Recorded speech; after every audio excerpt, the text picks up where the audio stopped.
Step off. Come on, won't you say it loud? Ayo, we gon' turn this out. Tom Clock's main event. Dropkick now and powerbomb. Ayo, bro, let's bring this on. Hey, hey, wide is up. Oh, captain, my captain, show the stuff. Power slammer, suplex 2. Hot garbage is just for you. Beat breaker, cut a cold red. Figure 4, hot times ahead. Since 2014, it's on. It's a 10 count, but stand up strong. Hey kid, no DQ, strong style. Chop, this is how it do. Tom Clock's main event. Tom Clock's main event. Tom Clock's main event. Tom Clock's main event. Hey, what is up, kids? Welcome back to the program. Tom Clark here, back again with you as always on a Friday. Welcome to the first show of 2025. I know what you're thinking. Tom, where is the hoodie? Can I be honest with you? It got hot in here. It got very hot in here. So I'm like, you know what? I'm going to go sans hoodie. It's my security blanket. It's like Linus. You know what I mean? So I'm sans hoodie. So if the show goes to crap, you're going to know why it went to crap, because Tom refused. Nay, not refused. Just chose not to wear the hoodie today. Instead, I'm sporting my James Jamerson t-shirt. You like that? You musicians in the crowd will know who James Jamerson is. And if you don't, he's worth your time to investigate. The best, I was going to say arguably, he's not arguably, he's the best bass player possibly of all time. You know your favorite Motown song that you tap your foot to, snap your fingers with? Just about be guaranteed that James Jamerson played bass on that song. That's how good he was, and that's how fantastic he was. Great player. Played on a lot of stuff. Excellent bass player. So, yeah, had to pay tribute. I'm paying tribute to James Jamerson here on a pro wrestling show today. But guess what? That's how I roll. Pop culture references abound, as they typically always do here on the show. First and foremost, yes, this is episode number 359. Thanks much for hanging out with me as always. Let's get that. We don't necessarily have to have the mic. Look here, the microphone's not even in picture. How do I do that? How do I manage that, you ask? That's a good question. Should I get it back up here? Can you guys hear me? How about now? Uh-oh. If you're listening to the thing after the fact, you may have been saying, Tom, what's up? How come I can't hear a word you're saying? You can now, can't you? By the way, did you notice that the 10-year anniversary celebration logo was not in the opening here today on the show? That you know why? Because now we're not celebrating. Well, we're always going to celebrate 10 years. But the official year celebration of the 10-year anniversary was 2024. And as we know, it is a new year, kids. Do me a favor before I start talking to you. Smash the like button for me. Like this with your thumb. You can use your finger if you want. It's okay. I'm not watching. Or maybe I am. Yeah. You never can tell, kid. So welcome back to the show, kids. This is episode number 359. Friday, January 3rd is the date when this here little podcast went live. Apologies for going 30 minutes early. I'm sorry, late. Excuse me, 30 minutes late. I had calls back to back to back today, and it was just honestly easier for me to go just a little bit later. So, yeah, I appreciate your patience as always. You guys are the best. And, yeah, I just wanted to of course, I wanted to go live here today. It is Friday after all. Friday is typically the day we do the show. So, again, I just wanted to I'm glad we got kicked off when we did. So, again, kids, smash the like button for me. If you've not done that, I'm asking you, please and thank you, do that for me. Thank you very much. Maria was live with us on the YouTube before we even went live here today. Good to see you. Josh McManus is here. Sugar Shane. JP in the house. Let's see. Fernando, Happy New Year to you, my friend. I appreciate you. Ray All Day is here with us, kids. Yeah, very cool. So we've got a lot to talk about here today. Lots of stuff to cover. And we've got a very big show. I won't make the Ed Sullivan joke. None of you are that old. It's fine. It's absolutely fine. We are going to today, in case you didn't read the description, we are going to review AEW Worlds End. It took place last Saturday. A great friend of mine came down and watched it, came over and watched it with me. And we thoroughly enjoyed the show, as we typically always do with the AEW events. We enjoyed the show very much, and it was good to see and hang out with my friend. So there you go. But I thoroughly enjoyed the show. I can't wait to hear and see what you guys thought about it, because as we know, lots of big stuff happened on that show. And I got to tell you, despite anything that we could ever say about that company, and believe me, we have aired our grievances with AEW many a time here on the show. I'll be honest with you, man. When it comes to their live events, I dispute no one does it better. I'm sorry, it's how I feel. They just put on a heck of a show every time. So I appreciated it, and I thoroughly enjoyed watching the show last week. Oh, that's a little bright. We're going to see if we can handle it. So yeah, I thoroughly enjoyed the show last week. I can't. JP says never heard of James Jamerson. Oh, go look him up, kids. Go look him up. I would appreciate it very much. He's again one of the greatest bass players of all time. A lot of people say, was it Jaco Pastorius? Excuse me, Jaco Pastorius. Is that how you pronounce his name? Great bass player. I'm not going to deny it. But for me, James Jamerson is my guy for sure. Let's see. E is here. What's up, E? Good to see you. Yeah, first main event of the new year, kids, here in 2025. How many of you didn't think you'd make it this far? That's kind of a terrible thing to ask, yeah? Look, if you made it to the new year, good on you. Congratulations to you. I got to be honest with you, man. The longer I live on this little sphere, the more I start to truly believe in reincarnation. We don't have to get into it. It's not that kind of show. But I believe in it more now than I maybe ever have. It's just this idea of, everyone's made of energy and whatnot. And this idea that, death is not the end, right? That we, who knows how many times you've lived before. You ever have memories of things that didn't happen? I'm just saying, we don't have to get into it, but I'm telling you, the older I get, the more I believe. I got a little cat at home named Pris, who I swear to you is the reincarnation of my great grandmother. That's the truth. I got a lot of reasons to think that way. But anyway, again, we don't have to get into it. So I know what you came here for. You came here for bracelets. Well, guess what? I got them, and I got the rings. They call me the Mandarin. I'm about to take over the planet, baby. I'm not gonna rule with an iron fist. I'm a benevolent and kind ruler. You'd do well to get on my good side, because when the time comes, I'll remember you were nice to me. Buy me a cup of coffee. Share your Snickers bar with me. Your benevolent ruler / dictator / emperor will never forget how kind you were to him once upon a time. Man, I'm looking good today, aren't I? By the way, have you noticed that the sheep has been shorn? The trimming has happened. We didn't trim the tree. We trimmed the tom.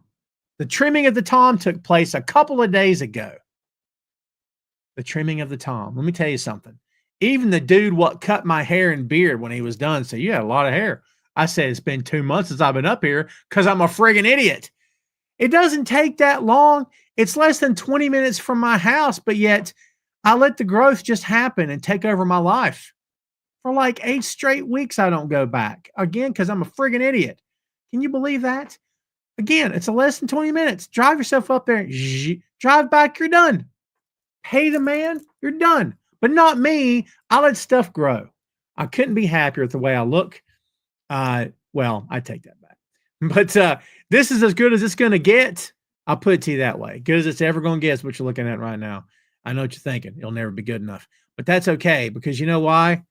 It's on the inside what matters. Your blood and guts and stuff.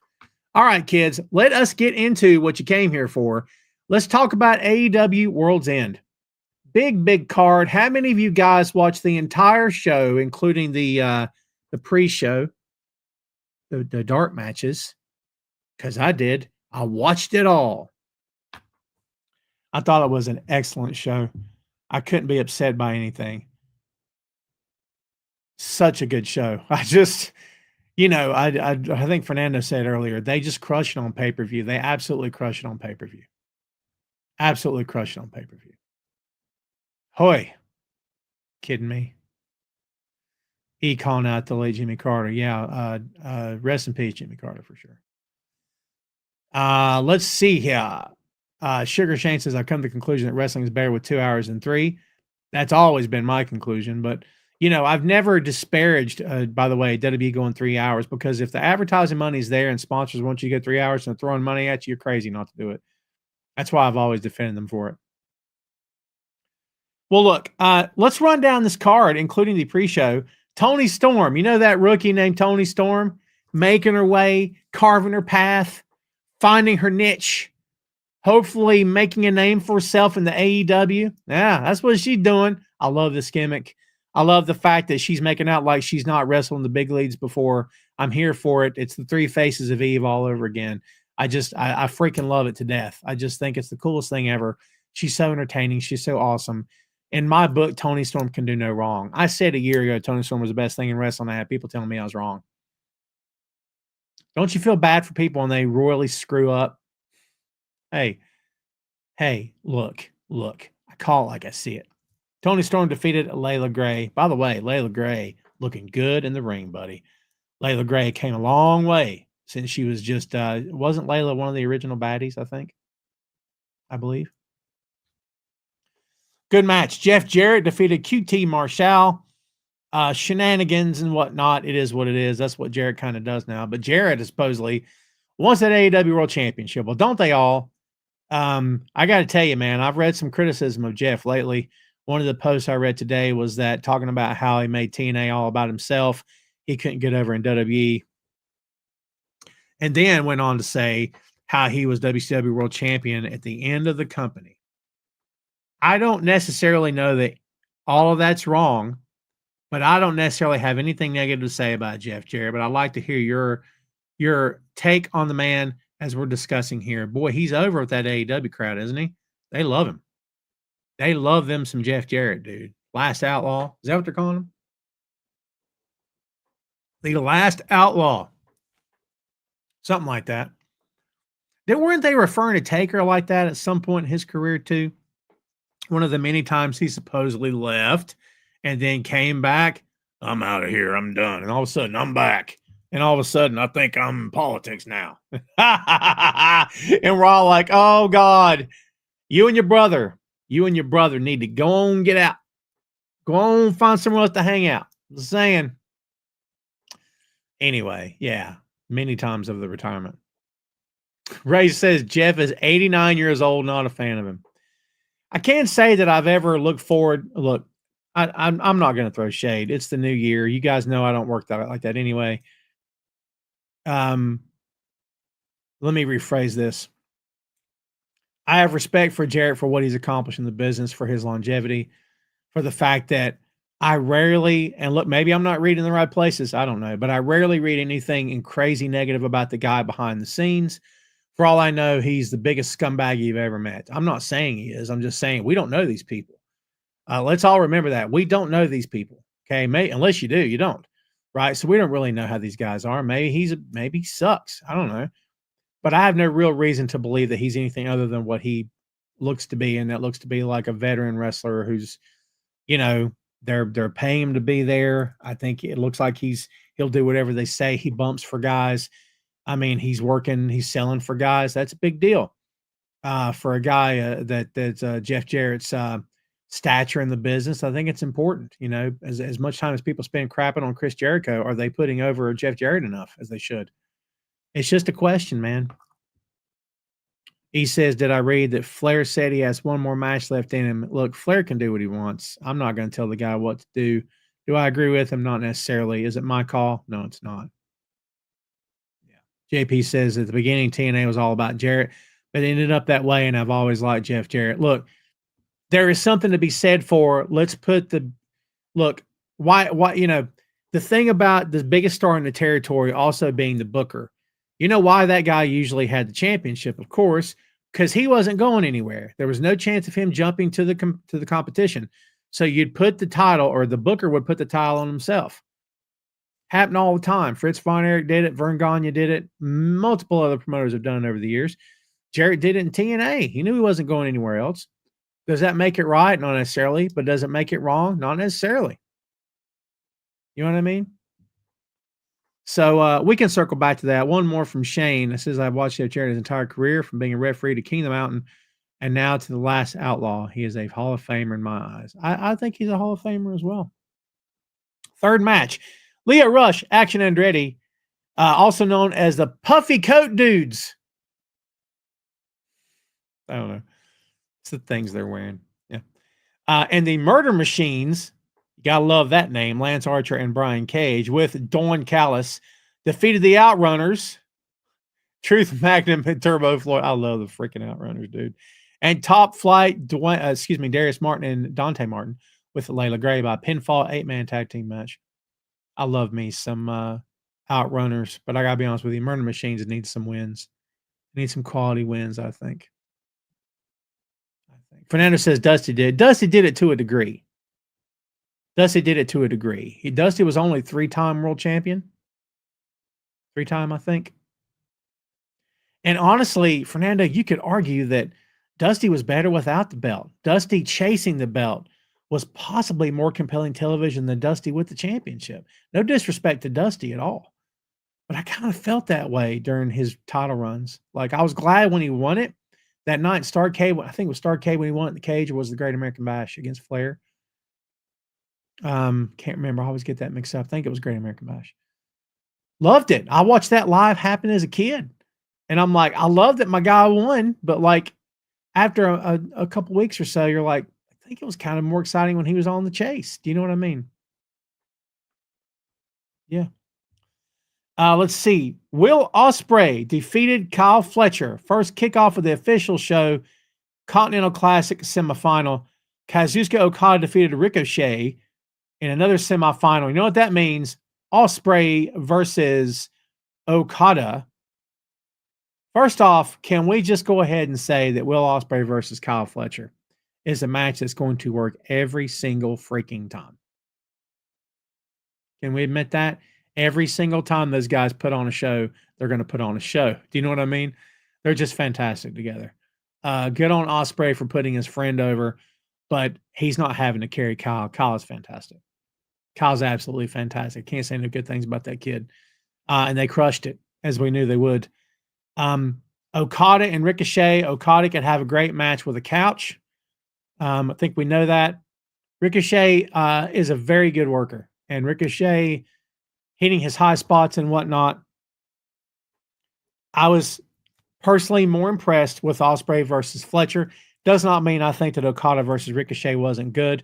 I just personally don't think it measured up to the other match. I'd be curious to see what you guys thought. And by the way, as we're thinking about that, if you will, if you have not, please smash the like button for me and share this on your feed, kids. Greatly appreciated. JP says those jackets look cheesy and horrible, but I think that is the point. Oh, yeah, for sure. I just like teasing. E says breaking news: the Detroit Lions will beat the Minnesota Vikings on Sunday night. E, you know what? You're just nothing but a bunch of rage and hate, aren't you? I'm just kidding. Robbie says, I think if you're going to build a company like TNA back in the day, he should have spread the spotlight to other wrestlers. TNA has evolved into a great company, and even though Jeff made it all by himself, by now it's a great company. TNA is still going at this point, should be applauded. Anyone that hates on them, it's weird, and I don't get what's wrong with you. You know? JP says surprise ending in that match because everyone had Fletcher winning that match. Let me ask you a question, JP. Is it enough that he put him over the first time they worked, or should he have put him over twice? Because in my head, you put him over that first match to establish him, but you don't put him over the second match. That's me talking. That's me, right? Because I think it was kind of important that Ospreay go over for the Continental semifinal. But that's me talking. Your opinions may vary. Fernando says Okada versus Will Ospreay is Modern Heart versus Mr. Perfect. It's a lot more dialed up, but I like where your head's at.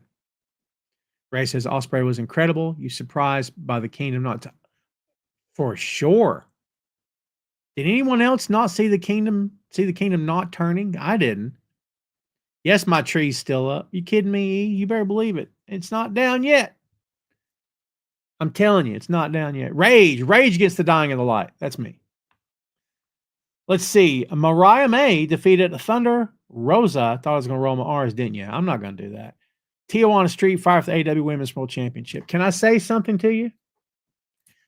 And you might think I'm being a little like that on a Friday on the first show of 2025 when I really don't want to be or mean to be. I wasn't a huge fan of this match. I thought both ladies did well. I thought they brought it. I wasn't feeling it.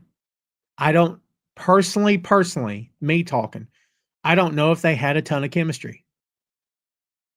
Maybe you guys feel wrong or different, and maybe I'm wrong. That's just kind of how I felt. I turned to my buddy during the match. I'm like, is this working for you? And he's like, eh. And I don't know what it was. I don't know if, constantly setting up gimmicks and stuff. I don't know. There's any given time that those things take me out of a match if done too much. But that's me. Maybe it didn't bother anybody else. But yeah, anyway, the right man won, Fernando says. It ended too quick. Interesting. That's an interesting point. Mariah May winning should have. Yeah, I agree with you. That's the right call. MJF continues to wear the AEW Dynamite Diamond Ring after defeating Adam Cole. And please, God, tell me this is over now. Please tell me this is over now. Because I really need this to be over now. And I love both of these guys. I truly, truly do. But I really need this to be over now. I don't want them to go back to it. That's just me. Cole is a better heel than he is a face. Get him away from MJF and just turn him. I don't know what they're doing in that company. Just go heel or don't go heel. Call it heel. Don't call. I don't care. But I just don't know. I just don't know if it's working. I don't know if it's working, if I'm being honest. But that's me talking. Maybe no one else feels the way I do about it, but that's kind of where I'm at right now, right? It's kind of where I'm at. Also, Konosuke Takeshita with Don Callis defeated Powerhouse Hobbs, singles match AEW International Championship. I defy you to tell me that Powerhouse Hobbs hasn't come a heck of a long way since the first year of AEW Dynamite. I'll wait. Go ahead. Go ahead. Tell me I'm wrong. You can't. You can't. You could, but you'll be wrong. You don't want to be wrong. Don't be wrong right in the first month of the year, dude. Powerhouse Hobbs has come a heck of a long way. If that guy hasn't proven that he's got what it takes with this match, I don't know what more it's going to take. I thought that he and Takeshita just, and much like Okada, Takeshita can have a great match with a piece of furniture. But I'm telling you, Hobbs is far from a piece of furniture, dude. That dude is, I think he's one of the best big men the company has. Possibly the best big man the company has. I'm serious. I thought those guys absolutely crushed it. Absolutely crushed it. Fernando says, Hobbs' best match in AEW. It's kind of hard to argue that, isn't it? I don't want to argue that. He also says, give May versus Storm rematch. You know they will. You absolutely know they will. It's coming. It's coming for sure. JP says Adam Cole versus MJF was heel versus heel, and now both have turned their attention to the big match next Wednesday. Yeah. I just can't. I just want it. I just want the feud to be done. I just want it to be done. It was great till Cole got hurt. Not his fault. Things happen. It is what it is. But I just need it to be over. Can I be honest? Jim Myers joining us from the YouTube. What's up, Jim? Good to see you, man. Yeah, Hobbs is. Look, can I be honest with you? I think there's not an if. I think Hobbs is a future world champion. I say that with full conviction. I think Powerhouse Hobbs could be the AEW world champion. I think giving him a mouthpiece, not Callis, but somebody else would be great. If you had a Paul Heyman-esque type of guy that could maybe speak for him, you know what I mean? I don't know who it would be. It could even be female. That's a good talker. It doesn't have to be male. I think he'd be a quality world champion. I truly believe that. I think that's where we're going at some point. Sugar Shane says it's a shame that Moose is in TNA. I would love to see Moose versus Powerhouse Hobbs, or better to see them. I'm okay with that. I feel like they're very similar. And this coming from a guy that believes the Road Warriors best tag team of all time. Absolutely, they are. By the way, best tag team of all time. Same. But so those two guys were very similar. But I don't know. I'd keep Powerhouse on his own. I wouldn't put him in a stable again. Would I give him a manager? Yeah, probably so. Do I think he needs one or he dies without it? Not necessarily, but I do think it would be good for him. But I don't know who that manager would be. I would love to have seen Arn be the guy to speak for him. You know what I mean? I think maybe that would have been cool. Trying to think of a female that's around that maybe could do it for him. Look, I don't know if she's interested in it or if she even cares, but I think there's untapped potential in AEW with Karen Jarrett. I'm just being honest with you. I don't know if they would ever go down that road or if she want to go down that road. I don't know. But that'd be interesting to see. What's up, Faye? Everybody, please welcome watching in the crowd, Faye Divine from the Untitled Wrestling Podcast. Happy 2025 to you, Faye. Real Day says, where's Ricky Starks? Man, that Ricky Starks situation is thick. Thick as molasses. I'm just saying, man, it's pretty thick. There's stuff I can't talk about, and I'm not messing with you. There's more stuff than meets the eye. Let's just put it that way. We'll see how it shakes out. I like Ricky quite a bit, by the way. I think that Ricky's a talented guy, truly. Mercedes Moné versus Chris Statlander defeated Chris Statlander to retain the AWTBS Championship. Here's what I believe to be true. I believe this match was better than the other ladies' match. I think they outperformed Mariah May and Thunder Rosa. Again, no shade, no disrespect intended. I thought they crushed it. And again, much like Hobbs, or similar to Hobbs, anyone saying that Mercedes' best days are behind her, that she wasn't the worker she was in WWE, you're just blind at this point. And it's okay to have different opinions. A lot of this is subjective, but whether or not a talent can actually work, in my opinion, is not subjective. If they're not your cup of tea, that's fine. But to say to me that she's better as Sasha Banks, I vehemently disagree with that.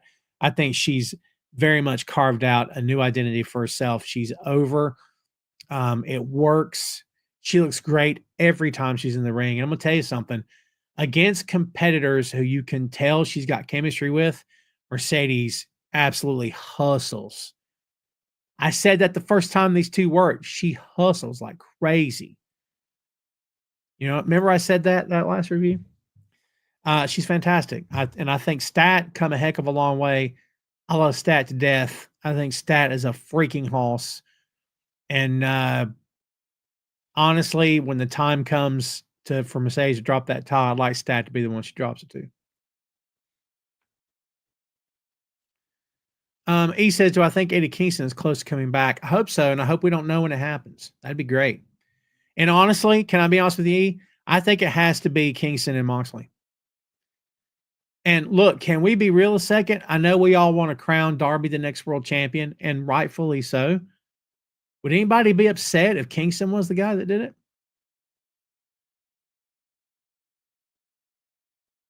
It's just a question, man. I'm not saying it needs to happen that way, but with all the history he and Mox have, and it could be a matter of, Eddie comes back and he's like, you didn't call me. I blew your phone up for 6 months. You never answered. Did you change your number? What's going on? Renee won't talk to me or whatever. No one will talk to me. Left me out in the cold. Thought we're supposed to be friends, that kind of thing. We'll see how it all plays out. Robbie says there are rumors that JBL could come to AEW in a managerial position to a wrestler. We'll see. I think JBL, maybe I'm wrong, is kind of enjoying just, drifting from one company to the next and showing up and taking dudes' heads off, landing in about the 5th row, right? I think it's possible. He's a great talker, smart guy for the business. I think him managing a powerhouse Hobbs would be an interesting thing. You could call it, listen, for lack of a better term, you could call it his stable. He's got that cowboy gimmick. You could actually use the word stable. You know what I mean? Ron Fuller had the stud stable. I get it. I'm just saying. Call it the corral or call it the, I don't know. I don't know what you call it. The barn. No, I don't know what I'm saying. Raise a barn on Sunday. Soon I raise another. Yeah, Ray says I heard Ryback is coming to join the Mox game. Boy, if you heard that, I'm joining too. We're all joining. No, my cat's joining Mox's gang before Ryback is. Look, never say never, but God Almighty. He said that's what I was thinking. It'll be emotional for Kingston to win. Marie would love to see Kingston win. I couldn't agree more. JP says it can't stand Eddie Kingston. Well, to each his own, man. It's weird. I mean, it's not weird. You can like who you want. I don't care. I like him. He grew on me like a fungus. I think he'd appreciate that. Look, like him or not, you cannot argue with that reaction. Dude, when he comes back, he's going to blow the roof off the building. He is absolutely going to blow the roof off the building sky high. You know I'm right, too. You can dislike all you want, dude. I'm telling you. That crowd loves him. And you know who you listen to? You never listen to the critics. You always listen to your crowd. That's why the disconnect between social media fans and fans that actually go buy tickets to go to these arenas, the disconnect is always going to be there. And you would think it wouldn't be now. You would think as long as the internet's been a thing, and as long as pro wrestling opinions online have been a thing, that the lines would be blurred. They're not blurred. I swear to God, they're not blurred. Because, a company will get roasted and lambasted on social media, and then you watch the program the next night and the crowd's going crazy for the wrestling. It's I can't even put my finger on it. And I've been doing this for years. I've been writing about this stuff since 2010, dude. Legit 2010. I'm podcasting on it since 2014. I don't know what the deal is with that, but there is absolutely a disconnect. Fernando says, where you at? Fernando says, stay away, JBL. AEW doesn't need you. Fernando says, please no Ryback. Fernando says, Eddie Kingston is not AEW championship material. Completely disagree with that. You're free to have your opinion, but I completely disagree with that. You put the belt on the guy. You put the belt, look, this whole thing about this guy's earned it, this guy deserves it, blah, blah, blah. We all can have those opinions, and we have, and I have as well. I'm one of you. I'm no better than anybody else watching the show here today. I promise you that.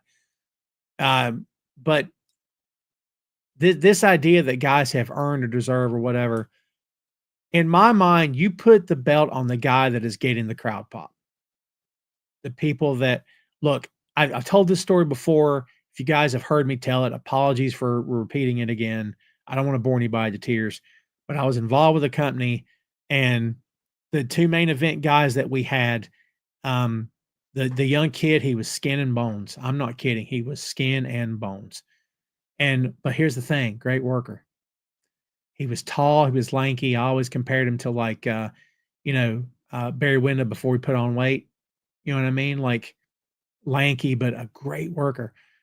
And we had him work a super heavyweight. This guy was big, good worker too, 300 pounds, really good in the ring, and never work like a big man. He was athletic. And so our plan was to put the championship on the big guy. All right. We get in the locker room after their match. By the way, they crushed it. They killed it. We get in the locker room, and he looks at us, and he's like, what'd you guys think? And I was like, well, you guys killed it. I was like, what'd you think about Thaddeus? That was his name. What'd you think about Thaddeus? He's like, dude, put the belt on that kid. And we sat there and looked at each other, and we said, dude, he's a cruiserweight. He's like, doesn't matter. He said, that's your guy. That's who your fans want. He said, I'll wear the belt if you want me to. And he said, I'll be a good heel for you. He said, but that's how you put the belt on. That kid's got your crowd. That's who you put it on. He said, great worker. They love him. Put it on him. We took his advice, and we did. He carried it it was a very, very big deal to him. Let's just put it that way. Crowd loved him. It was the right move. You know what I mean? So I disagree that Kingston is not AEW championship material. I think he is absolutely world championship material. And I think he should get a run before he eventually decides to call it a day in the ring. He says, when Kingston returns, I would have him work his way up to beating everyone on Mox's stable to earn a title match. I'm here for that. Can I be honest with you? I'm here for that because it's believable. Maybe it wasn't 5 years ago. It is now. It is absolutely believable he beats everybody in the Ross in the Death Riders. I agree with you. I think yeah. And it says either Kenny Omega or Will Ospreay to take down Moxley and the Death Riders. Maybe. I still say, why do you keep building up Darby and not give it to him? It's odd to me. JP says, why do you think the ranking system keeps failing? Because the rankings never agree with the crowd reaction. Look, the rankings, JP, the rankings are a work. You know that. They're just done by the company for the sake of it. The whole win-loss thing is a complete work. As you know, matches are predetermined. None of that stuff really means anything. I think Khan has done the rankings out of respect because he likes the ranking idea. It's been done successfully in the past in the old school days, and I think he likes that. I don't know what purpose it serves because guys are going to get matches. Look, we're talking about an industry in which you don't have to be a contender for any belt. All you got to do is come out and challenge somebody. You're going to get a title shot, right? That's pro wrestling. That would never work in boxing, or it shouldn't, and it should never work in MMA or anywhere else. You wouldn't have if you want to challenge the NFL Super Bowl champions, you wouldn't just come out and say it. You have to get to the playoffs and then face and get to the Super Bowl. You have to. You can't just challenge, right? It's kind of the same thing here, but that's what pro wrestling is. I can come out anytime I want to and challenge a guy to a match, to a world title match. And even if the heel says no, I can do things to encourage him to say yes. And then he says yes. And it's like, wait a minute, that dude wasn't even a contender to the world title. Doesn't matter. Because for this week, the bookers wanted this guy to work for the world championship. That's why I think the rankings are kind of off-putting to some degree. Kids, before we go any farther, do me a favor. Check this out. Boink Studios is the home of Tom Clark's Main Event, Tom Clark's 6M podcast, and Two Nations Under Ted, a Ted Lasso podcast. Visit the site today for links to every podcast platform, social media, special announcements, and a lot more. Check out the site and bookmark today. BoinkStudios.com. You caught me drinking water. By the way, my mom's calling me. I should have took that call on the air. Wouldn't that have been fun? You should hear my mom. I mean, you talk about country. My mom was country. My mom's always been country. She's the old Southern. She's the old down-home Southern mama. I call her mom, right? It's the truth. That's who she is. She always has been. But when she talks, I'm telling you, it's like a non-racist Paula Deen. I don't care. I'll say it again. I don't care. Come at me. I know what that person is. Come on now. Hey, I know what she said, dude. Multiple times. You kidding me? Yeah, come on. Let's don't fool each other. Let's don't kid each other here. We know what that person is. She is a wrestling fan, E. They were watching the WWE before it disappeared off the USA. I talked to her the other day. She goes, by the way, we's going to watch that. Where's the wrestling at? Well, it was on, but it ain't on this week. And I looked all the way up, all the way up to next week. It ain't on there. And I'm like, Mom, it's on Netflix now. You know what Netflix means to Mom? Nothing. My mom doesn't have internet. My mom's never had internet. I've offered to get my mom internet. She don't want anything to do with it. She's never had a streamer in her life. She's never surfed the web. Again, I've offered. She doesn't care about it. Never has, never will. It is what it is. Dude, they pay like about $150 a month for Dish Network. I'm not kidding you. Holy Lord. Like, I pay way too much with Hulu combined with all the streamers I have. I pay way too much. I'm not going to lie to you, combined. But $150 just for TV, you got to be freaking kidding me on that deal. I was getting ready to curse, and I didn't. I wanted to. I kept it clean. But let me tell you something. No, sir. But she won't change. They love their satellite, man. They love their satellite. Misfit Wrestling Podcast. You haven't watched in a while. Thanks for coming back, dude. Says, saw the top 4 matches planned for Mania, and I'm sold. I have not seen those. Throw those in the chat if you want. She doesn't care about football, Lee. She never has. Shane says, it's great to have Julie Hart back in AEW. I agree. Eventually, yeah, she could beat Mariah. You think she will? Or are they going to save that for Tony? I think they should save it for Tony, if I'm being honest with you. I think they should save it. I'd have Mariah keep that belt for 6 months. 6 more. I'm serious, for sure. and have Tony keep doing that slow rolling boil to the point that she starts to have flashbacks of being Thomas Tony. I'm sorry. Pro wrestling is goofy stupid. It should always be goofy stupid. Pro wrestling's not real. And it's, it should be fun and entertaining. And people that hate it and want it to be something it's not, I don't understand that. I love the grueling 60-minute matches with Dusty and Rick. I loved breaking Dusty's hand in a parking lot. I loved, Nikita Koloff being Dusty's tag team partner against the Horsemen. I loved the Road Warriors coming out and facing the Powers of Pain. I loved Tully Blanchard and Magnum drawing blood in an I Quit match. I love Arn Anderson coming to blows with whoever we're talking about, Manny Fernandez, whoever. I love the old school territory, serious, blood and guts, gritty pro wrestling. I'm always here for that. I got a soft spot in my heart for it. To me, that's pro wrestling. It's how I grew up. It's how I see it today. It's good. It's great. I love it. But pro wrestling at its core is goofy, stupid. And it's, people who don't want to have fun and all they do is hate on it. I just don't understand why people just don't watch. You know what I mean? Just don't watch. If it bothers you that much, go find something else to watch. You know what I mean? Like, I've never understood that. Like, everybody had weird things to say about Orange when he came along. Dude, I'm sorry. If you can't see that guy's work ethic and how much fun he makes a show, how much fun Danhausen makes a show, how much fun the Outrunners make a show, dude, calm down. This is not real life. Let's just enjoy pro wrestling. Let's just try to enjoy it. You know what I mean? That's kind of where I'm at. I love the goofy, stupid stuff, dude. That's where I'm at. Sorry to rant, but it is my show. Misfits Wrestling Podcast says Cena versus Cody. Cena versus Cody. Yeah. Punk versus Roman. Yeah. Which I saw coming. I was told I was wrong about that. Gunther versus Rollins for sure. Rhea versus Io. Yeah. We know that. How do we know that? Is that confirmed? Apologies for not knowing, by the way. Is that confirmed by WWE? Perhaps it is. They got to sell some tickets. Like they're not going. By the way, today for a giggle, I went on Ticketmaster. You know what? No, sir. No. $1,000 for a WrestleMania ticket? Can I be on? There's no WrestleMania in history that's worth $1,000. I'm sorry. I'm at the age now where I'm like, I don't understand what we're doing. That company's doing well. Excelsior to them. Great. Good on them.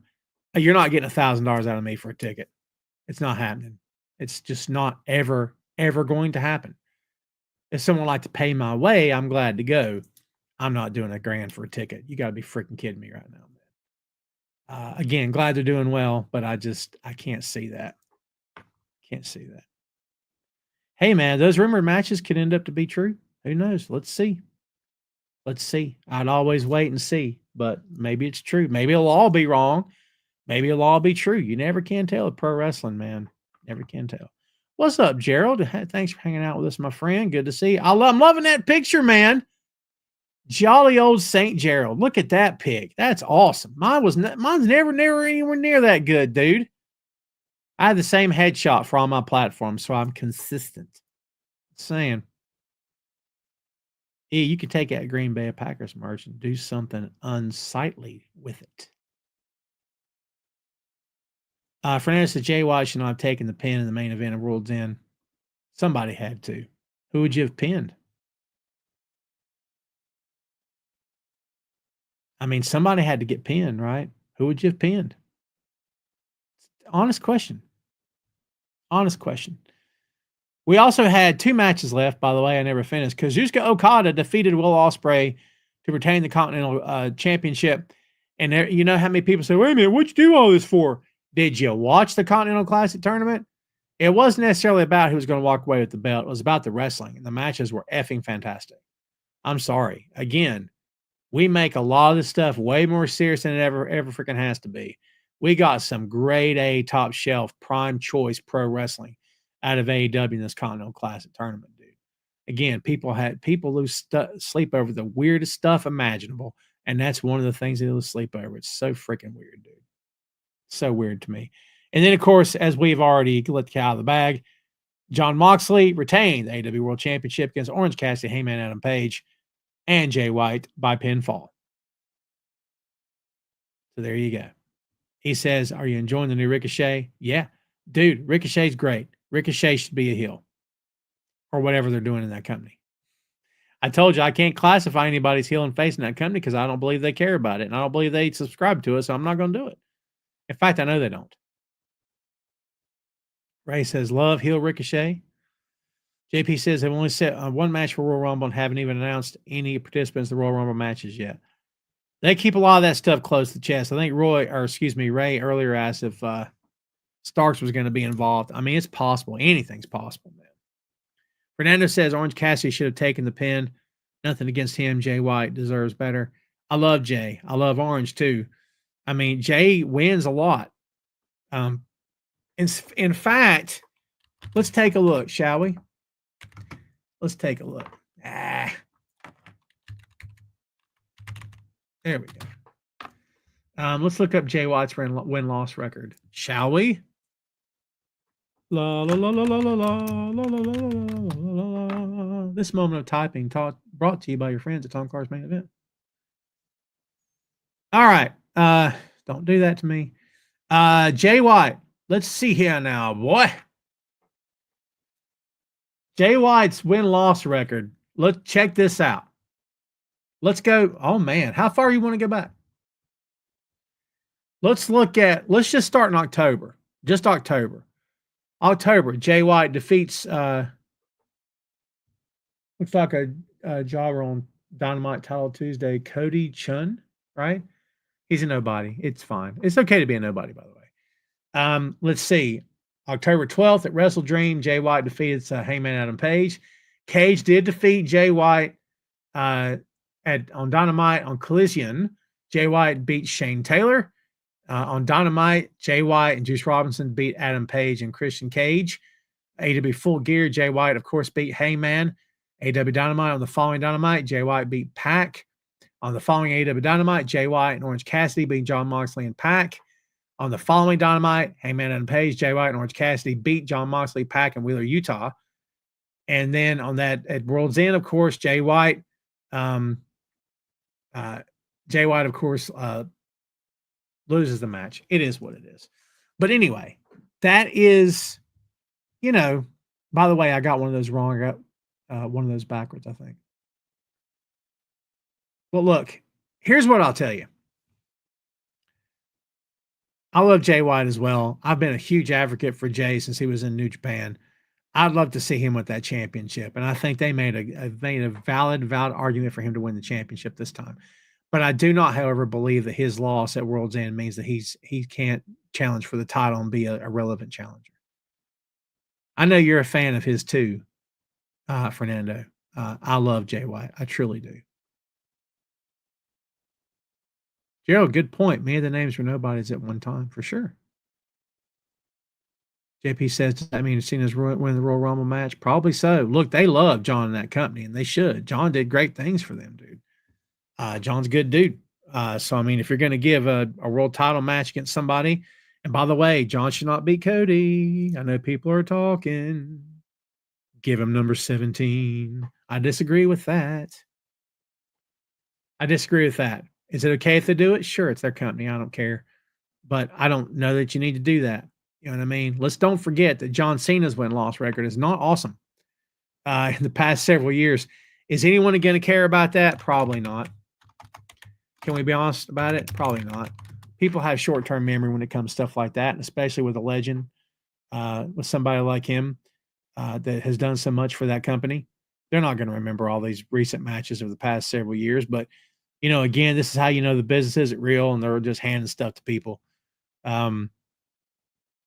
Let's see. His last match was April 8th, 2024 on Monday Night Raw. It was him, R-Truth, and The Miz. April 8th of 2024. Defeated Dominic Finn Balor and JD McDonough. And then from there, the wins and losses are kind of, back and forth. But yeah, look, it is what it is, man. They can do what they want. He's their guy. I agree with you, Misfit Wrestling Pod. Cena passing the torch to Cody. And, is there a torch to pass at this point? Cena hasn't officially done that for anybody, unless I'm wrong. It's fine that he does. I don't know that Cody needs anything passed to him, but you're right. It seems like if you're going to do it, it's might as well let it be John to Cody, right? Gerald, good point. He should be going for the Intercontinental title to get the Grand Slam. Interesting.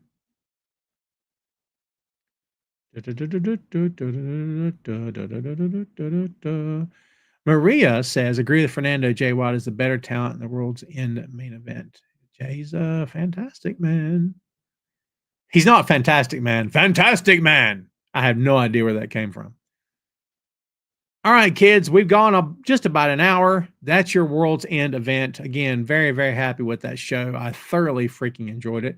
Hopefully you guys did too, and it was cool talking about it. Let's open up the floor here, kids. Ray all day has got his comment loaded and ready to go. We're all waiting to see what happens. Maria says Cena has no business beating Cody. I don't think he needs it. I don't think he needs to. And Cody's your guy. You spend a lot of time. You spend a year getting Cody to that point. There's no sense in throwing that away. Not that throwing putting the bet on John is throwing it away, but he is not coming back. Okay.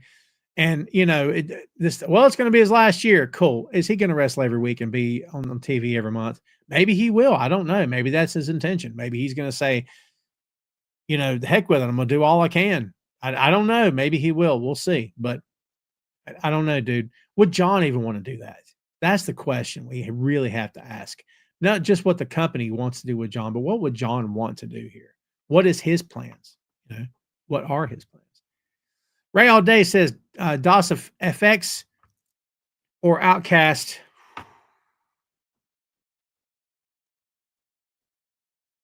I don't know if I can do that one.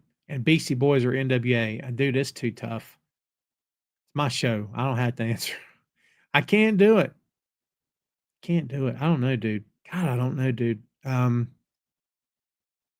Outcasts and Beasties? That's tough. If Adam Cole invited you to the grand opening of the Adam Cole NBA experience in which you and your son could hang out with and shoot hoop with your favorite NBA star, who would you and your son pick? Ooh, I'm old school. I would say is Allen Iverson around.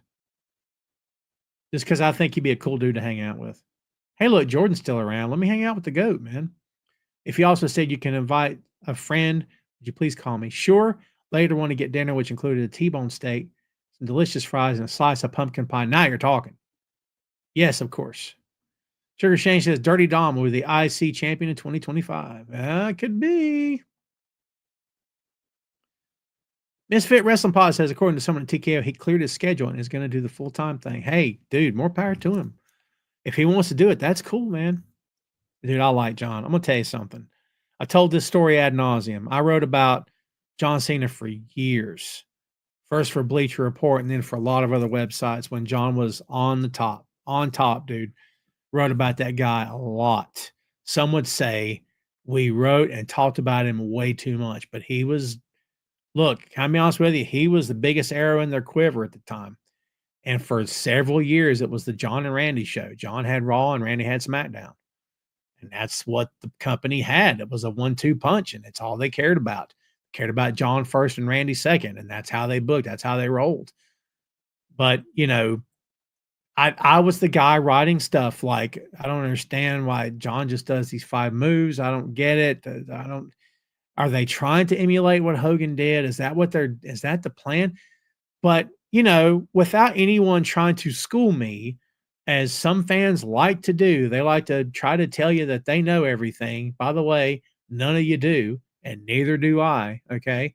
We can all have our educated guesses and our experience and our speculation. Doesn't mean a thing in the long run. Some people don't like to hear that. Some people like to set themselves up as experts. You're not, okay? Unless you've been in the ring, unless you have experience, unless you've been in a company, unless you've booked matches. By the way, I've done a little bit of all those things. I still am not an expert at all. Do you want to know why? Because all this stuff is subjective. And people don't want to hear that. They want to claim they're the know-it-all. They've got it figured out. This is, and no, it's not. No, it's not. That's why I don't speak in absolutes. Never have, never will. It's weird. And it's wacky, right? Anyway, off track. And at some point, without having anyone tell me what the deal was, I kind of put two and two together. And I said, you know what?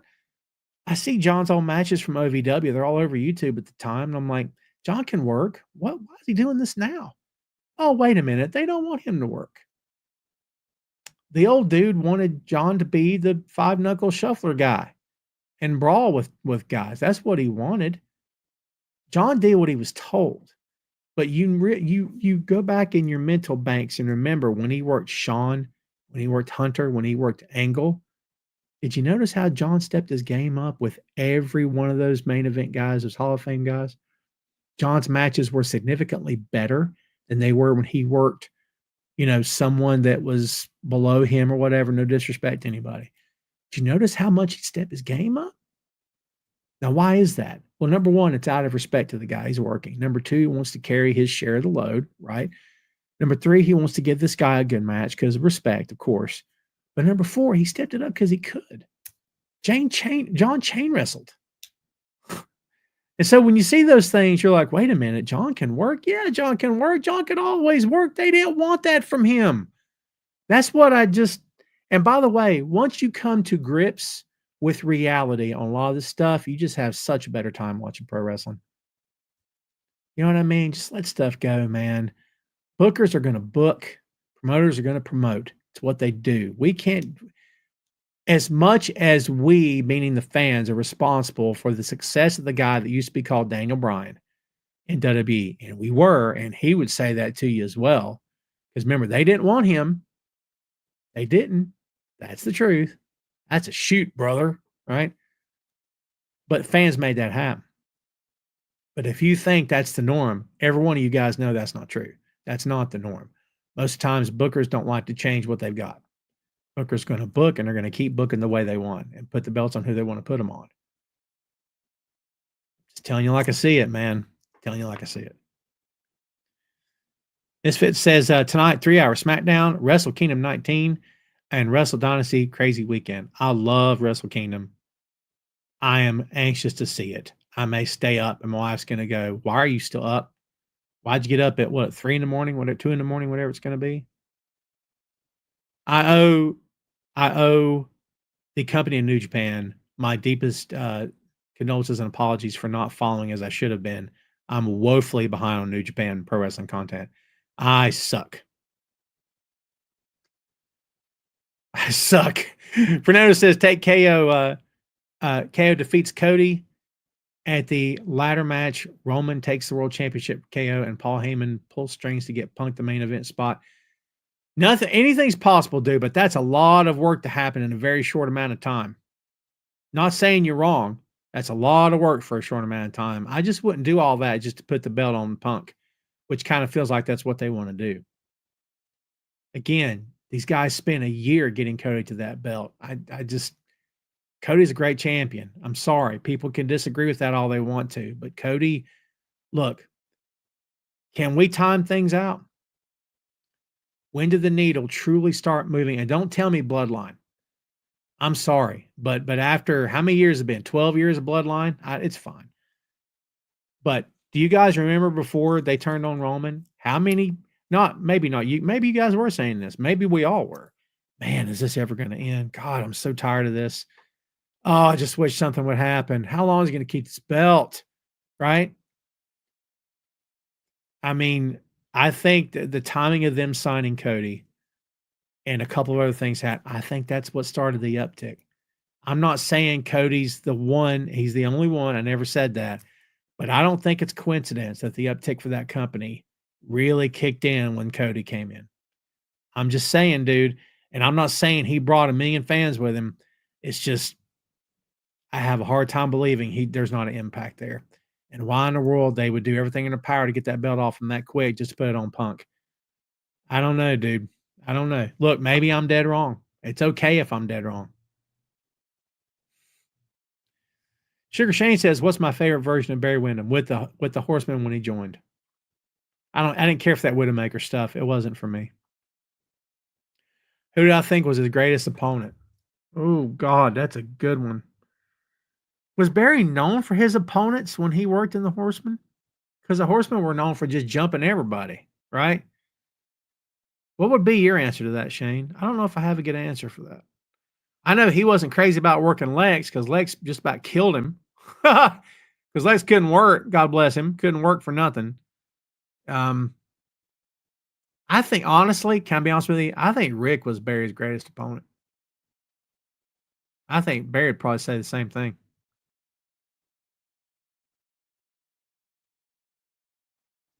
Misfit said to watch Marigold. Marigold? Yeah, I have not seen that. Maria says Paul Heyman helps Punk defeat Seth and both turn heel to go after Roman Reigns at WrestleMania. Paul helps Punk defeat Seth and both turn heel. Like I said, anything could happen. Fernandez says 3 hours SmackDown is a terrible decision. How much money can 3 possibly be? Oh, my friend. Look, when the ad sponsored, when they want a third hour, bro, they will kick in ungodly amounts of cash. Take it. Take it. I'm with you. Like 3 hours of anything is unless it's a Marvel film, 3 hours is a tough haul for anybody. For me, I'm here for Marvel. I'm the guy. I'm in the back for that company. I don't care what anybody says. I don't really care. Criticize doesn't matter to me. But a 3-hour pro wrestling show, unless it's a pay-per-view, it's tough. Not impossible. It's just, there's no break. Unless you want to pause a live stream, you can. But eventually you want to get snacks. You go to the restroom. You're looking at what time you got to be up tomorrow, that kind of thing. It's a real thing, man, JP says the crowd chanted Cody, changed plans for that WrestleMania, and got the belt put on to Cody. Could not agree more. Maria says Barry Windham was excellent with the Horsemen, especially bringing back the Iron Claw with the back glove. 100%. I love how that family continues to pay homage to Black Jack Mulligan. Bray did it. Bo Dallas is doing it, right? Isn't Bo wearing the black glove? Fantastic stuff. Love it. Misfit says I only like 3 hours because it gets people who aren't being used to get TV time like blurred down for. That's a great point. Great point. 3 hours means you got more time. Oh, that's a great point. Maria says a lot of people were happy Raw went back to 2 hours. For sure. Again, I'm not disputing it. 2 hours is a tighter program. Guess what's tighter? An hour. That's the challenge. You know what I mean? An hour would be a true challenge, right? You guys are awesome. I don't want to split, man. Eventually, they might send a search party after me. Let's go for another few minutes. Everybody's pretty talky right now. That's what a podcaster wants is talky. I've interviewed people through the years, and I'll ask a question. And you know what I get? Good. And my setup is awesome. My setup takes 20 seconds to ask. And then I get, yeah, it was really good. I enjoyed it. I'm like, oh, God, how long have I got? This is going to take forever. I'm not kidding you. Greg the Hammer Valentine did that to me. Great. But by the way, couldn't be more gracious. He said it was not live. It was a recorded interview. He said something during the interview that was a little off color. I'm not going to tell you what he said.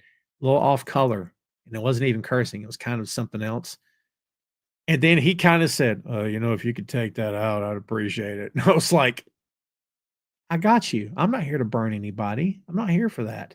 So yeah, I took it out. And then I thanked him at the end. I only kept him for however long I kept him.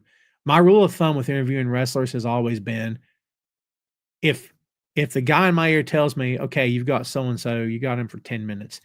If that wrestler talks past 10 minutes, I ain't stopping him. I'll take everything he wants to give me, right? And I'll wait for that voice to come in there and say, okay, Tom, we got to move on. I'll be like, all right, thanks for your time. Thanks for the interview. But this was Greg Valentine calling me on his phone. I called him. I can't remember. And at the end of the interview, I was like, well, Greg, I appreciate your time. It's been awesome. Thank you so much. And he's like, thank you very much for your time. And he said, it was a great interview and I hope it goes well and have a great day. I was like, thanks, man. He was very gracious. I appreciated that. Misfit says, if WWE didn't have a huge roster, I would have hated the 3 hours, but now they got a massive roster. They didn't in 2012. Oh, that's a great point as well. WWE didn't have a huge roster. Yeah. Yeah, because, the smaller the roster, the harder it is to fill 3. Well, let me put it this way. was at a show one night, and we had several guys that didn't show up, and I can't remember why. I can't remember if it was the weather. Honestly, cannot remember. We had like 3 guys, and let me tell you something, in a small company in a small promotion in the South, that's a big deal. And we had like 6 matches booked, and now we're down to 3. I'm not kidding, that many people. So you know what we did? We just improvised on the fly. We made 3 become 6. And what we did was we had, 1 match ended with a run-in, I think. So then that 1 match became a second match, so now it was a tag team match, right? So now we've went from 3 matches to 4. Then we had, another match that happened, but what we did was we put hoods, we put 2 different guys under hoods, and we worked them against each other, right? And then we brought them back 2 matches later and worked them against each other. This time they had different hoods on, different masks, different gimmicks, just throwaway gimmicks, right? So now 3 matches have become 5, or 4 have become 5, right? 5? Yeah. And then you know what we did for the blow off? We just had a big battle royal at the end. Boom, right? And we made it 6. It was great. It was just done on the fly because we didn't have that many people that night. That was a fun night, dude. I miss being in wrestling sometimes. When do I think Penta will debut? We'll see. Look, I hope Penta's getting paid. I hope he's getting paid well. Hope it's the best payday of his entire career. Hope it's a great move for him and his family. I hope Phoenix is released and he gets to join him. I hope they have a blast. I hope they have a great run in WWE. I wish them all the best. I think it'll happen in the pay-per-view, honestly. Brienne, what's going on? Good to see you. Fernando says, will Death Rider still be a thing in the middle of 2025? I think they could make it that long, sure.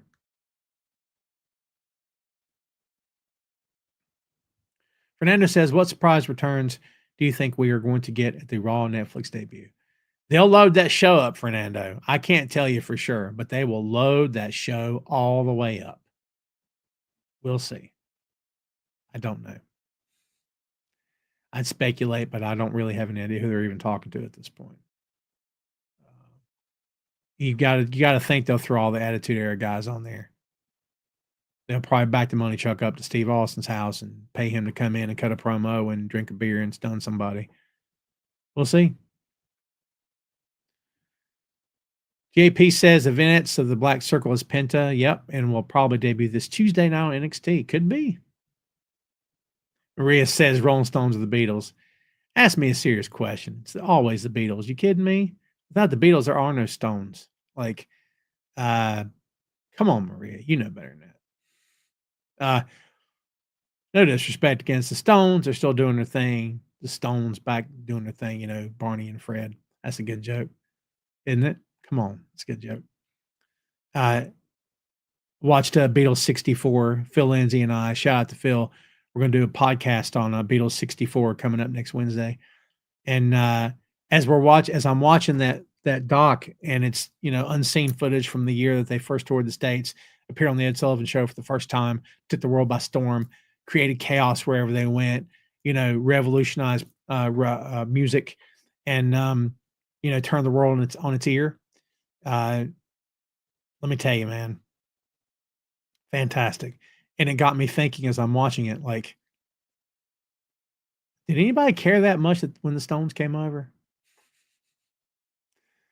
It's just not the same, right? And like, you know, again, not trying to throw shade. John and Paul came out of the womb writing songs. Craziest thing ever. Keith and Mick did not write songs for the first several years that band was together. So don't forget that. It took them a long time. True story. They were not this phenomenal songwriting duo and phenomenal band. They had to grow into those roles. But I don't think it's not their thinking. They were not a natural. It wasn't a natural progression like the Beatles were. Again, if you love the Stones, that's cool. I think Exile on Main Street is a great album. Honestly, I think it's the best album they ever put out.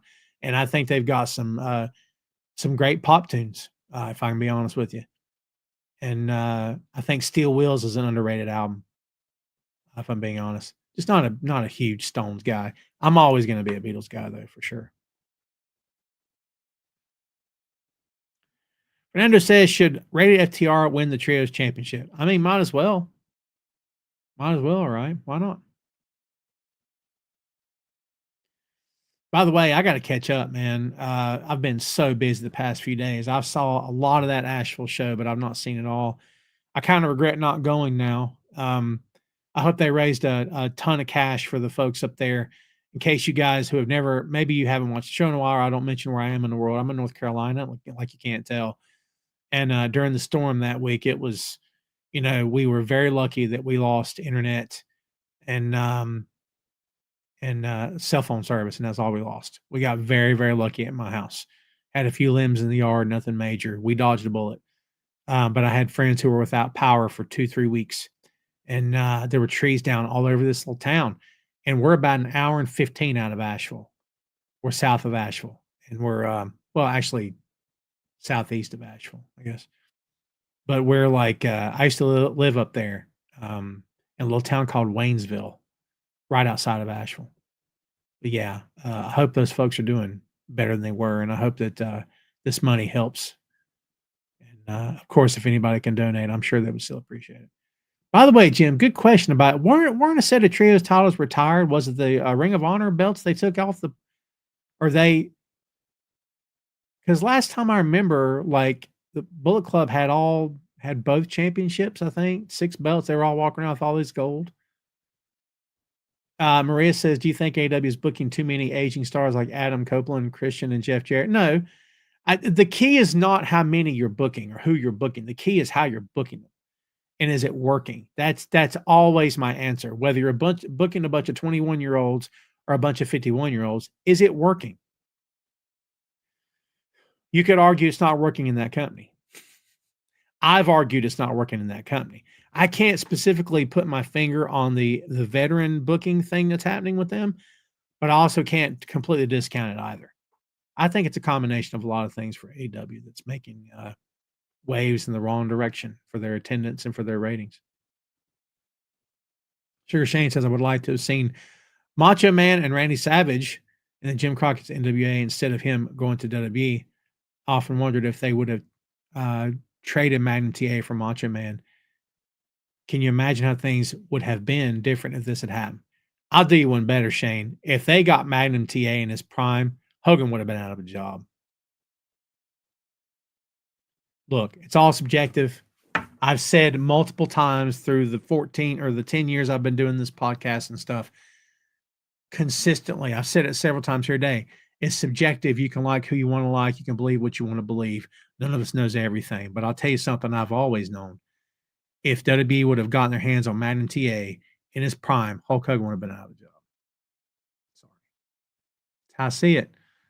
Hogan was responsible for a lot of things in the beginning until he wasn't. And I think Magnum TA would have been the next natural progression. You know how I know that? They tried doing it with Lex and it didn't work. They tried moving on. It's obvious they tried moving on, but Lex wasn't the guy. Magnum would have been the guy. People talk about Sting. If they'd gotten Sting, dude, Hogan would have been out of a job. Magnum had the looks. He had the charisma. Women loved him. He looked great on a poster. Intensity. You talk about firing up. If you guys are not familiar with Magnum TA, go back and watch his promos next to Dusty or by himself or against Tully. Firing up is not the term. Most guys in the business today would kill to have what Magnum had. Magnum could cut a promo and not say a word. He had that I'm telling you, he had that piercing stare. Brother, I'm telling you. Hogan would have been, it'd have been over. Hogan should be glad that Magnum never signed with McMahon at the time. Just telling you like I see it. Robbie says, no one can explain why WWE dropped tribute to the troops. What happened? I don't have an answer for that. I've not looked into it, so I can't answer you. I don't have a good answer for that. I know at any given time, you go back to listen to stories that people had about those tours over there, and it was some pretty harrowing stuff. You could physically hear explosions in the background. That's some scary stuff. I can't imagine being over there for that. You know what I mean? For sure. Whenever Gabe Kidd decides to come to America, where would you like to see him sign with? Gabe Kidd won't be allowed to be Gabe Kidd in WWE. And I think the best version of Gabe Kidd is the version we see now. He's not one-dimensional, and I think that if he had a great offer to be and wanted to take it, he should. But he wouldn't be the same guy because he couldn't be. Well, I can't say he couldn't be. He would have to change to suit what it is they do. But what it is he does would work in AEW. That'd be my quick answer. He would work in GCW as well. Oh, they'd love him in GCW. You kidding me? Holy Lord. Man. Gabe Kidd's one of those guys that just absolutely sticks to character all the time. Fernandez said Randy Savage versus Roddy Piper was the biggest missed opportunity in wrestling. Perhaps. I can't say the biggest. Biggest would have been Sting versus Undertaker. Second biggest, Flair versus Hogan when it mattered. When they put them against each other, it just didn't matter. You know what I mean? That would have been, in my opinion, those are the two big missed opportunities. JB says Claudio and Pac Castagnoli are the trios champions. Well, you mentioned Claudio twice. That's right. You're right. It's Claudio, Pac, and isn't it Wheeler? Because Wheeler handed the belt back to him, didn't he? I forgot about that. Well done. Renner says, how different the history of wrestling look if Magnum TA never had the accident. Look, I just ranted a whole lot about Magnum, but I'll answer that as quickly as I can. I think it changes everything. I think Magnum TA, had the accident not happened, Magnum TA would have been a multi-time NWA World Heavyweight Champion at least 3 times before moving on to WWE to take a massive payday and become at least 3 to 4 times WWE World Champion. I'm telling you, and retiring a Hall of Famer. I truly believe that. Magnum had everything a guy needs. And that accident completely wrecked everything. Look, at the end of the day, Magnum's still with us. He lived. And I hope his quality of life is great. I hope it's as great as it can be. Love that guy. And I'm going to tell you something. I was a kid. I cried when his accident happened. I was emotional. Like, it was crazy. And I remember when it happened, man. It was frightening stuff. Frightening stuff. Misfit says WWE was going to do Piper versus Savage, and then Savage's knee exploded. That is what happened, isn't it? Savage, what a guy, man! Holy Lord, what a dude! Kidding me? Pro wrestling would. Can you imagine if Randy had never come along? Would never have been the same. By the way, trivia: who gave Randy his last name? You guys know?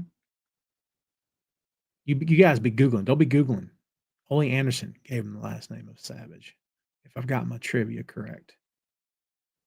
Because Randy was just going to be Randy.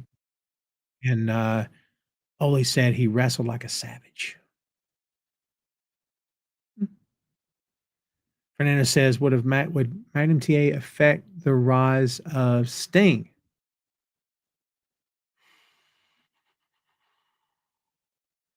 It's possible.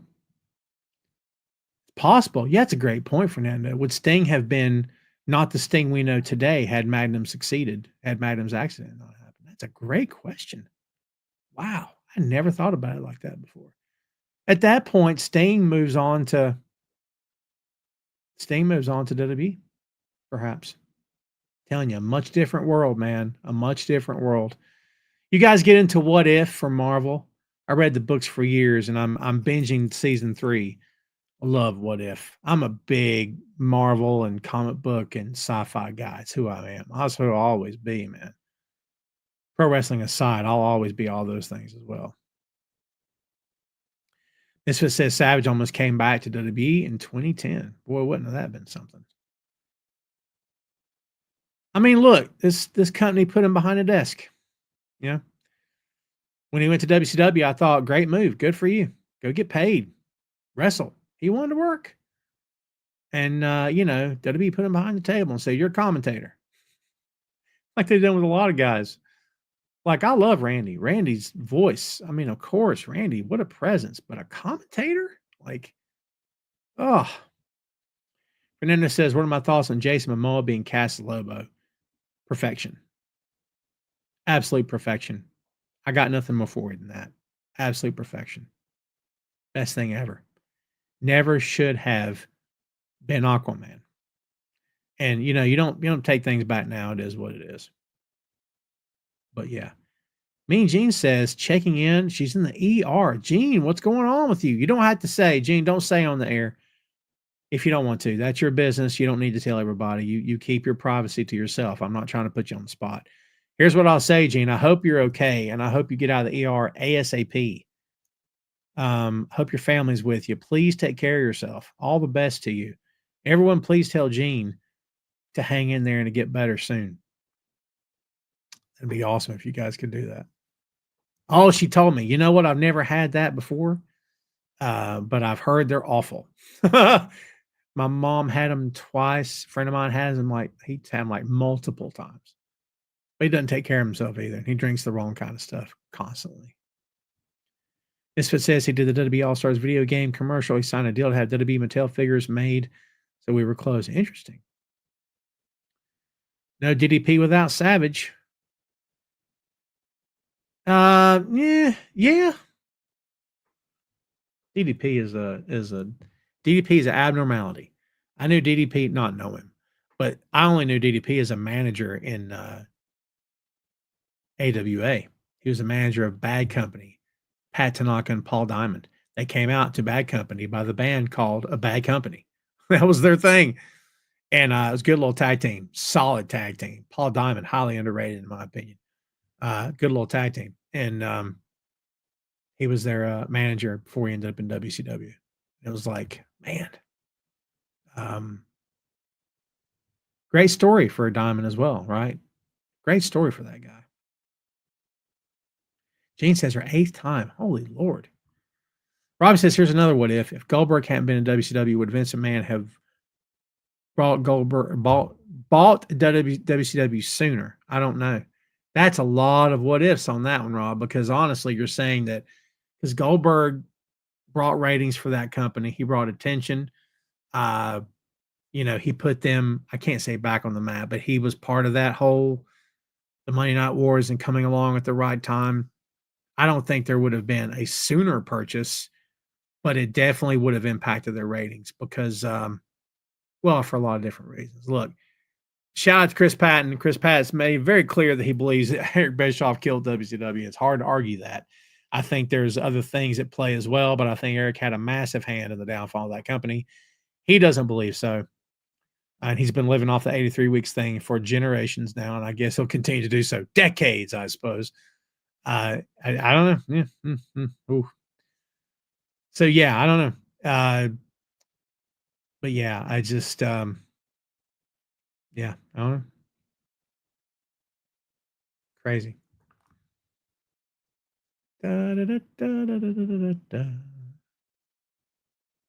Where am I? Maria says, who do you see in the Super Bowl? Can I be honest with you? I've not followed football this year at all. I suck, don't I? I followed football, but not American football. Aston Villa's had a heck of a season, Premier League. Holy Lord.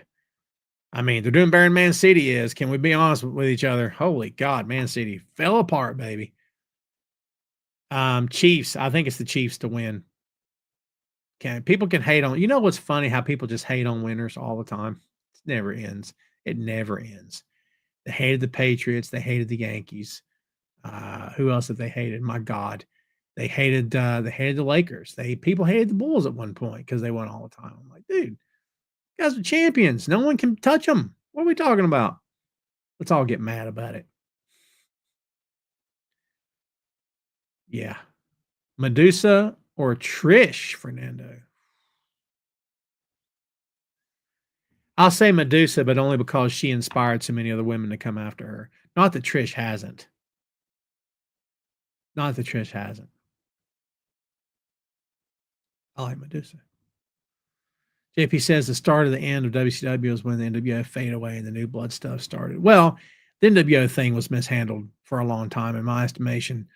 It all goes back to that weird booking with Sting and Hogan.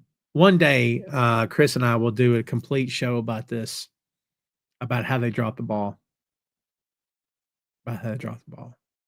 Crazy. Yeah. I mean, I was there, not there. You guys know what I mean. Like, I watched live every week when the Monday Night Wars was happening. And it was great till it wasn't. It was fun till it wasn't. And anyone my age that tells you it was the best time of wrestling, I'm sorry. There was a lot of crap being produced on both companies' channels at the time. Both companies' TV was full of garbage. I'm not kidding. Like, if you didn't live through that time and you've had people convince you or try to convince you that Attitude Era was this golden age of wrestling, it was not. I'm telling you, it was sleazy at any given time.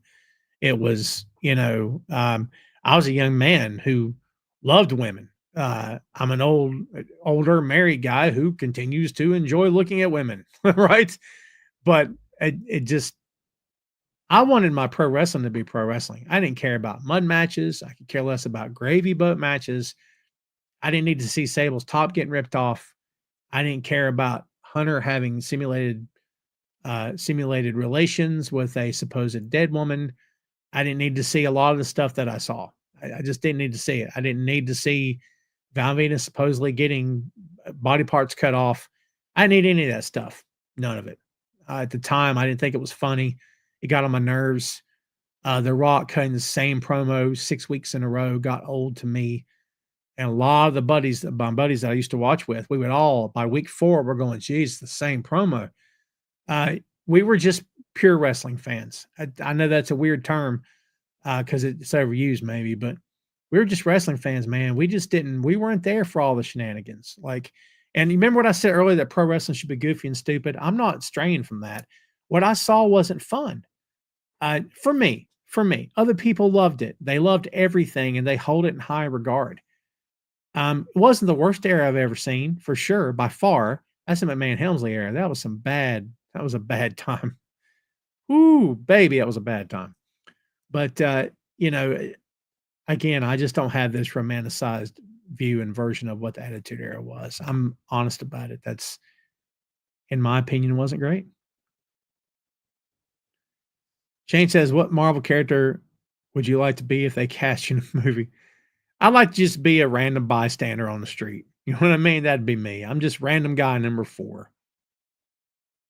I just want to be the guy who says, wait, is that the Hulk? I just want to do that. Give me one line. That's all. I'll make it as believable as I can. Fernando says, when it comes to just raw talent, is Charlotte the best women wrestler of all time? I don't know. That'll be subjective too. For my money, the best female entertainer of all time is sensational Sherry Martel. I don't think it's even, I'm going to say something. I don't think it's even close. I think every woman that came after Sherry is trying to be what Sherry Martel was. That's how I feel. Sorry.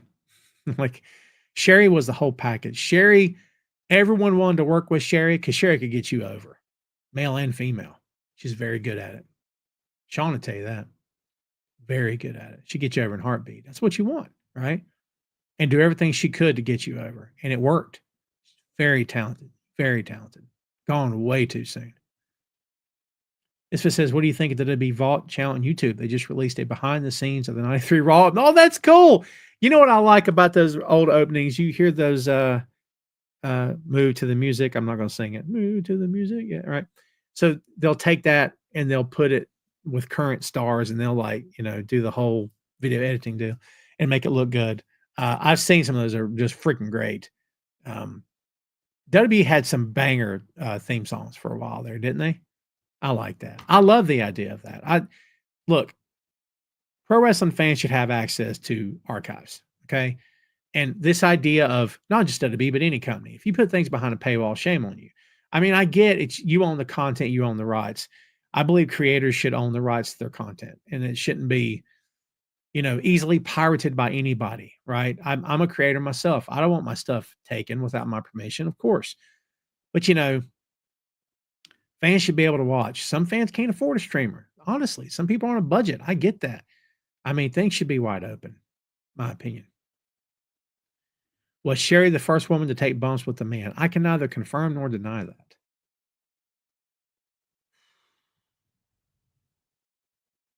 I don't know. Is Moolah the first woman? Well, maybe she didn't get bumped around by men.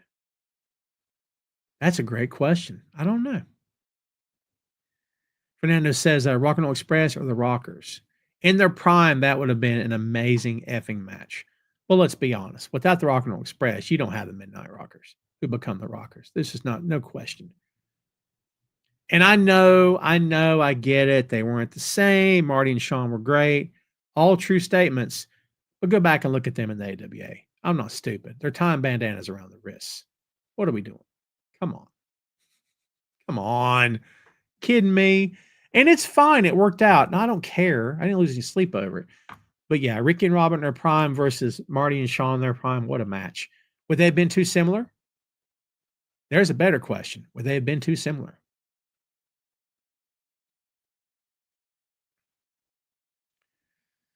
This one says I'm more of a Joshi fan, so Manami Toyota, Bull Nakano, or Akira Hokuto. Hokuto. Sorry. Yeah, you know what? I'm not gonna say I don't appreciate it. I do appreciate it. Do I watch religiously? No, I don't. I'm just being honest. You know what I love? I love that the problem is not a, how do I phrase this properly? I love that we can have female pro wrestling promotions and it's the norm. I just love that. I never understood, women taking a back seat to men for anything. I just don't get that. I've been a man all my life, and I've never understood why women got to take a back seat to men for anything. For anything. I just don't get that. Women want to work, let them work. You know what I mean? Some of the most fun I've had in the business was producing women's matches and working with women, helping them and with promos and stuff like that. Best thing ever. And honestly, when it comes to what fans you talk to, every dude that's in the chat right now, I appreciate you watching my show. You guys are awesome. But I've had so many great conversations with female pro wrestling fans over the years. Because men, we tend to get set in our ways. We tend to, this is and this isn't, and we speak in absolutes. Women don't do that. Women are open to conversation. Women are like, well, you got your opinion. I appreciate it. So I've had a lot of great conversation with female pro wrestling fans over the years, and then some. Just awesome.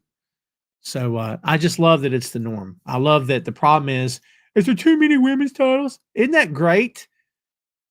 Can you guys appreciate when no one cared about it? When every women's match was called the bathroom break? Not now, buddy. If you got up during Mercedes versus Statlander, there's something wrong with you. Honestly. You know when I get up to go to the restroom or grab a snack? During entrances. I want to see the matches, man. Everybody. I want to see all the matches. I'm not going to get up during something like, come on. I want to see the show, dude. What match made me the wrestling fan I am today? I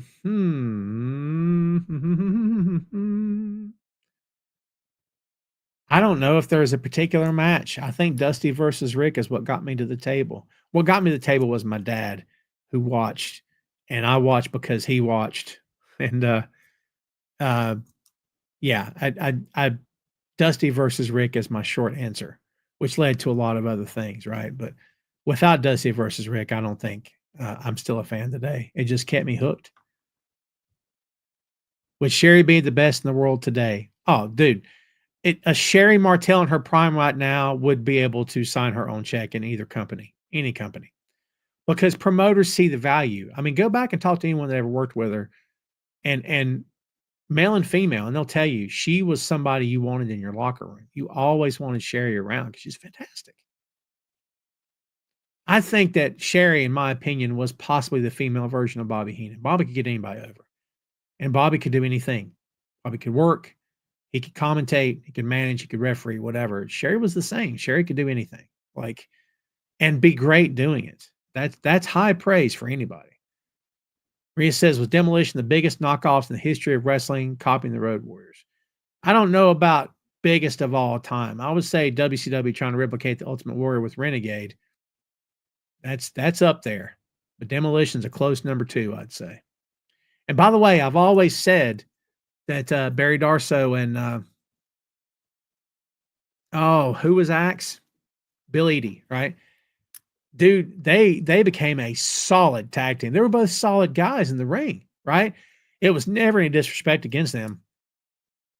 But we knew what was going on. They couldn't sign the Warriors. Come on. We knew what they were doing. And you see what happened to Demolition as soon as they got Hawk and Am on the company. It's over. I'm just saying, man. We know what's up.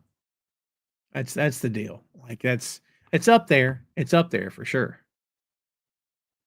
All right, kids, couple more. We're gonna take it home. We're on the air almost an hour and 40. I gotta get moving and get some dinner. It's been a long day for me, brother. Jim Meyer says Bailey Sasha NXT Takeover Brooklyn is one of the best matches I've ever seen. I agree with that. Excellent match. Excellent match. JP says WWF Superstars on Sunday mornings. There you go. Gosh, man, that brand Superstar has been around forever, hasn't it?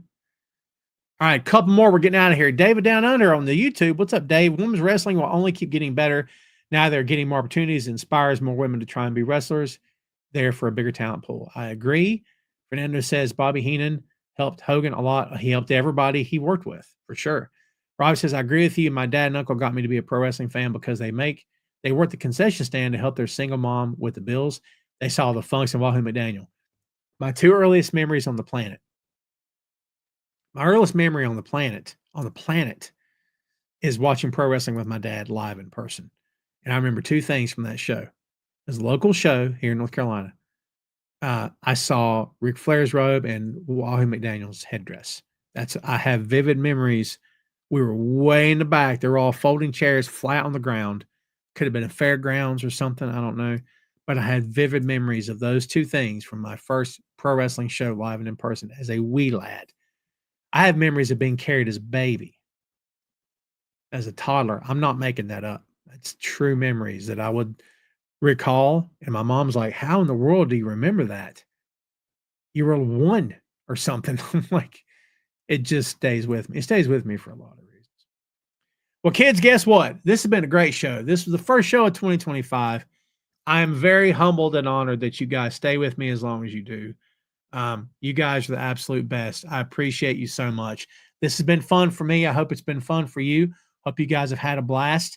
Next week, don't be surprised if Tom's back in his hoodie. Yeah, because I need my security blanket. I'm Linus. What can I tell you? I need the security blanket back on. So next week, I might be back in the black zip hoodie. That's why, by the way, I got a new one. Got to update eventually, right? The other one had seen better days, right? Seen better days. Look, I appreciate everybody tuning in as always. You guys are the best of all time. I just couldn't be more complimentary. I truly appreciate everyone giving me your time. You could have been doing anything else, but you chose to be with me here, and I appreciate that. So all the best to you guys. I hope you've had a great new year. Have a great new year weekend, right? Keep it flowing, man. We don't have Christmas long enough, in my opinion. I get the blues after Christmas ends every year. It's kind of what I do because I'm such a Christmas guy. You guys know that, right? It's who I am. I got the blues all week because Christmas is over. I just want to maintain that feeling and that sense of joy, for lack of a better term, all week long, every day. That's kind of what I want to do. So, again, I appreciate you guys. Thanks again for hanging out. I hope you've enjoyed this very first episode of 2025. And again, thanks for everything, guys. I will see you again a week from today. Everything should be good and kosher. If not, I will let you know, but we should be good to go on that front. Again, thanks everybody for everything. Do me a favor. Have a great weekend. Enjoy Wrestle Kingdom.